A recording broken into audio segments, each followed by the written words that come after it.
155-pound division. And this bout is brought to you by our friends at RedlineDesign.tv. Your referee in charge of this match is Mr. Juan Fernandez. This bout is sanctioned by MMA Solutions with Executive Director Paul Dominich. Ladies and gentlemen, introducing the challenger, fighting out of the blue corner. This man has a 6-1 record and he is representing the new Team Shaw. Let's put our hands together for Ronnie Tisdal.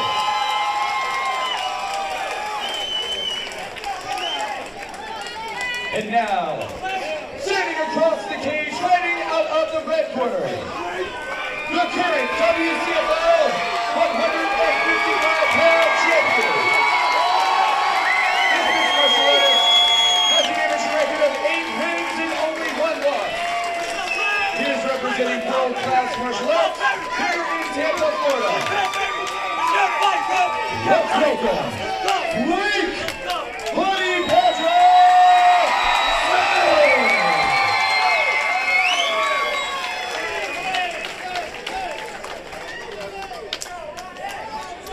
Do you want to hear how small the mixed martial arts world is?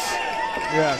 I got my career start in Shreveport, Louisiana with a guy named Matt Schnell. You've heard of him. He's up and coming legacy. He's close to the UFC. He's actually Ronnie Tisdale's roommate now out of Coral Springs. So a gap of 6 years since I've seen Matt, and this is his roommate fighting in front of me tonight in Tampa, Florida.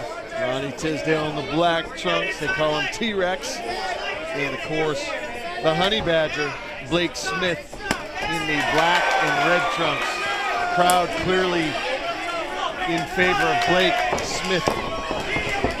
This for the title at 155 World Class Fight League. A lot at stake here in Tampa, Florida. Yeah, I know Blake has added a lot of weapons to his arsenal on this camp. One, his wrestling takedown defense has come a long way, and I say that as Ronnie has the leg on the cage. A really tough position to be in for really both fighters to capitalize on this position. It looks like Ronnie's having a tough time getting this to the ground, exerting a lot of energy. Both guys have 1 loss on their record, both on the verge of the professional ranks. I mean, really, you can call this professionals with shin pads on. Yeah, a lot of experience in there. 2 great records, Tisdale 6-1 and Blake Smith at 8-1. Neither guy's afraid to be in range of each other. These guys are toe-to-toe, just looking for the next opening.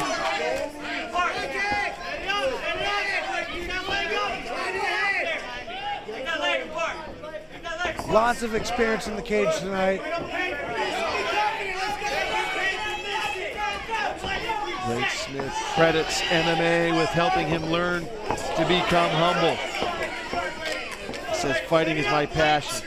And I can agree with that. I've seen him before and after, and he's a changed man, and that's the beauty of this sport, to really bring you down to your roots and understand where and who you really are. He'd like to have his own school someday. Hopes to make enough money as a prize fighter to start his own school. And he says, I'm a very good learner and I'm a very open to learning student. You can always get better. Yeah, I don't care who you are in this sport. There's no limit to how good you can get and how much you can learn. I mean, for everything that you can do offensively, there's always a counter that you can do defensively.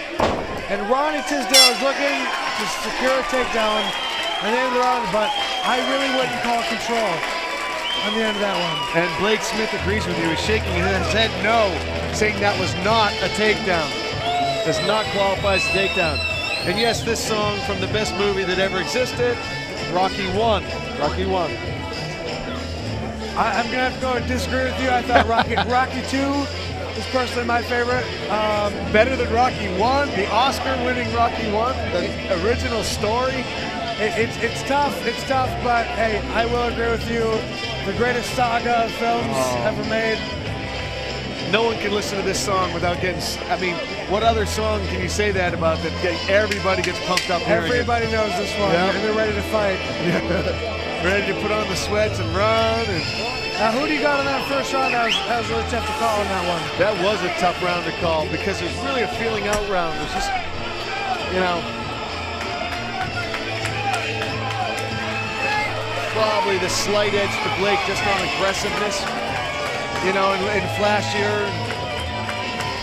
Yeah, he took Ronnie's legs out a couple times on those kicks, and you know, it just depends on whether those judges saw that last takedown as a takedown or not.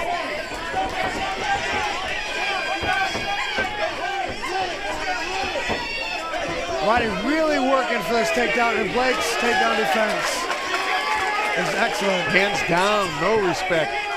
Walking in with the hands down. I think Blake feels like the stand-up game is his world, and he knows that Ronnie doesn't want it, and that's why he's trying to take him down. Yeah, I'd like to see a little more head movement for Ronnie, or it could be a short night.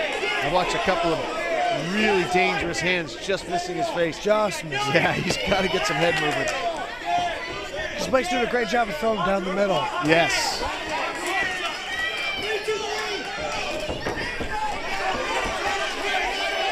It's one thing to stalk your opponent, but to stalk your opponent statically is very dangerous. And now you can see Ronnie shooting that single, trying to work something here. This is a lot of energy for the bottom man to sit under this body and hold this body up and try to finish. It's a lot of work, a lot of gas. He's really got to work for this takedown. Blake's defense, he works for the Kimura. His top position. Wow. And the straight arm bar. Wow, look at the defense from Ronnie, though. Can get that head popped. We're in a good scramble right now. We got Kimura. Wow. That comes out on top. Trying to take the back here.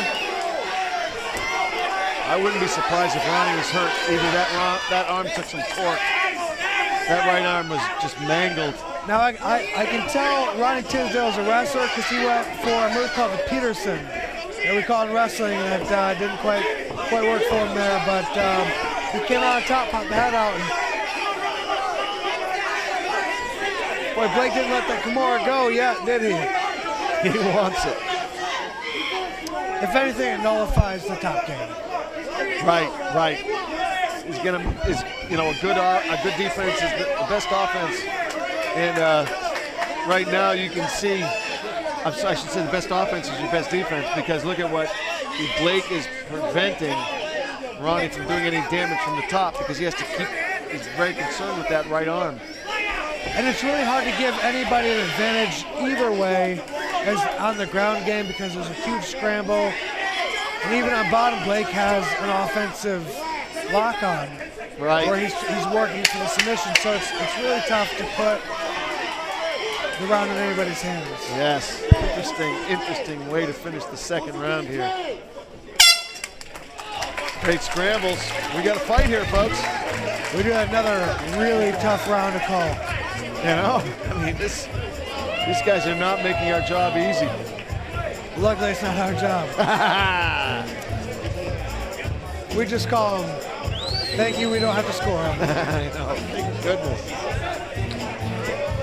See, that wasn't even really a takedown. It looked like Blake threw a standing Kimura to a key lock throw and tried to finish the Kimura and didn't quite get it. So it's hard to give an actual takedown to anybody. There's a quick flash moment there that Tisdal kind of tapped, but it was just one tap, and it was almost like he was just trying to feel where Blake's knee was. So and that was during that submission attempt. As a referee, you gotta look for an apparent tap, an apparent sign of submission, saying that's it, I'm done. Right. You know, a half tap, a ref's not gonna call that. he's going to make sure that you're finished. The referee doesn't want to hear that wasn't a tap any more than you want him to stop it with his bat. He doesn't want to have any hassles either. Yeah, with all the fight and preparation put into this, nobody's going home with technicality right there. Exactly. Blake has great movement, great lateral movement. Look at this head speed there, getting out of the way. And Blake just feels really static to me. Yeah, he's on the outside of the cage. That's big circles for him, lots of movement. As opposed to controlling the inside of the cage, it's small circles, less movement. Nice right hand there. It looks like he got Ronnie rocked there for a second. Yep. Ronnie could be in trouble here. Well, Ronnie has good composure. It looks like he's still got a head on his shoulders. Oh, nice right hand. He hurt Blake. He hurt him. Tisdal hurt him. I mean, Blake hurt Tisdal. There's a cut. There's a cut on the left eye now. I don't think Tisdal knows exactly what's happening. Defying Daniel It's over. stops the fight. Blake the Hardy Badger Smith retains his title with advancing his record to 9-1 on the verge of professional ranks. Beautiful fight there from the Honey Badger, finishing off a very game Ronnie T-Rex Tisdal, but in the end, it was the hands. Hand speed, power. One of those right hands that cut Tisdal wide open. Tisdal was fighting back, but the referee had seen enough. And you know, Jay, isn't it interesting to watch from the beginning of the card to these guys that are just starting out and how they progress through the card to these guys that they have so much time in the gym, so much time in the cage, and they are just on that verge of the professional ranks. And it's just amazing to watch the progression and how these guys have evolved. You know, I couldn't agree with you more. As I was watching the replay there, I guess it was on cuts. I'm not quite sure the stoppage there. Safety always for the fighter. Safety always for the fighter. I did not think that Tisdal was particularly hurt, and he was throwing punches. I will call that stoppage safe for the fighter, but somewhat questionable. He was still throwing and still had his chin tucked in. He still was. I guess the referee just seen enough, and he felt that Tisdal was overmatched. Yeah, and the last 3 punches that Blake threw landed flush, and you saw the reaction from Ronnie. There was no defiance.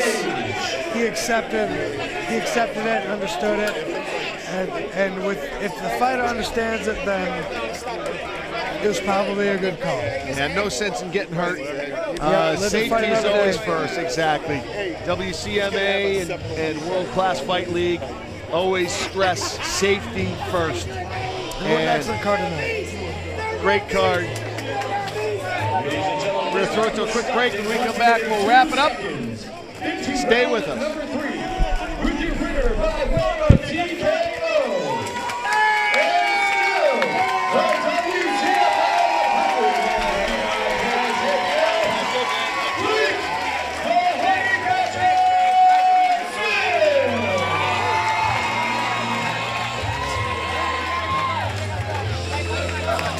Don't forget, ladies and gentlemen, that we've got some exciting events coming up very soon. We have the RFC that's right around the corner, February the 26th. We have Hurricane Boxing at the Olive Heart Shrine Pavilion on March the 4th. And, of course, WCFL number 15 right here at the DoubleTree, coming back to you live on May the 21st. All of our staff are here to help us take the cage down.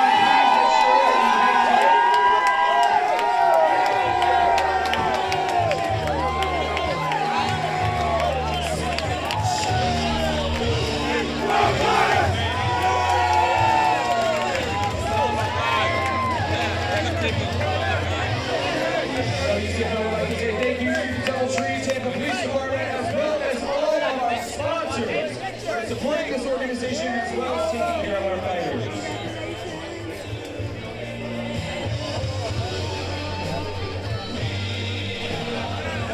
All right, I am standing here champ, Blake, the Honey Badger Smith. What an impressive third round finish by TKO. That was amazing. Wow, where do we start? Let's do it. Well, let me say one thing. God, Jesus Christ, my Lord and Savior, I will make this honest. But to my team, man, we was just don't nobody know how hard we train for this fight. Everybody, I'm talking about Tiger, Dan, Sarah, Charlie, me, these men.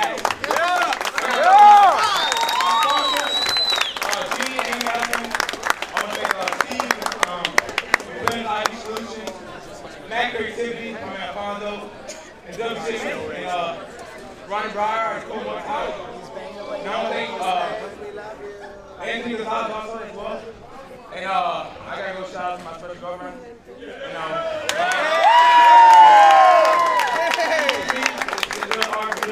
hey guys, if you're in a relationship, stick with your girl. She's strong this because there's not too many that stick with you, man. Yep. What about your fans back here? I mean, look at all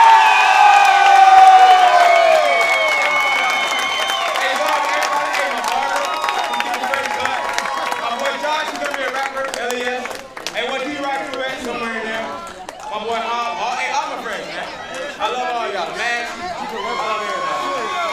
right, so, Blake, you are 9-1. What is next? To eat them all up. I might Eat go them all up. yes, sir. The middle of this year, What do you do, boy?